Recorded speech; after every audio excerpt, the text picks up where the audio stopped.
আমাদের 4 দিনের স্বর্গবাসের শেষ 3-4 দিন। প্রথমেই দেখাই স্বর্গের ঢোকার রাস্তাটা। মুহূর্তের মধ্যে সব শেষ। রবিবার সন্ধ্যায় সূর্য যেন চিরতরে ডুবে গেল টলিউডে। মাত্র ৪৩ বছর বয়সে সকলকে ছেড়ে অমৃত লোকে পাড়ি দিলেন রাহুল। চোখের পলকে সমুদ্র কেড়েছে প্রাণ। অভিনেতার ফুসফুস নোনা জলে ভরে গিয়েছিল, ঢুকে গিয়েছিল বালি। ফলে দম বন্ধ হয়ে যায়, থেমে যায় হৃৎস্পন্দন।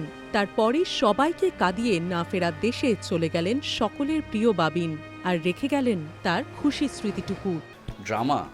ড্রামাটা তো শুধু মহিলাকে দিয়ে হবে না, আর মহিলার ক্রাইসিস দিয়ে হবে না, সেখানে পুরুষেরও সমান ভূমিকা থাকতে হবে এবং তার ইনভলভমেন্ট থাকতে হবে।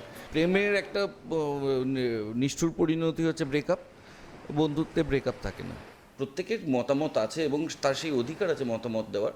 আমারও অধিকার আছে কতটা মতামতকে গুরুত্ব দেব, কতটাকে দেবো না।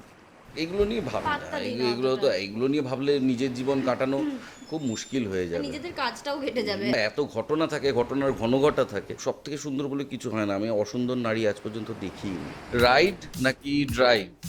রাইড না ড্রাইভ। ছুটির দিনে প্রচুর ঘুমাই, আগে প্রচুর খাই, আর ওই সিরিজ সিনেমা সব মিলিয়ে লাইফ ইজ বিউটিফুল।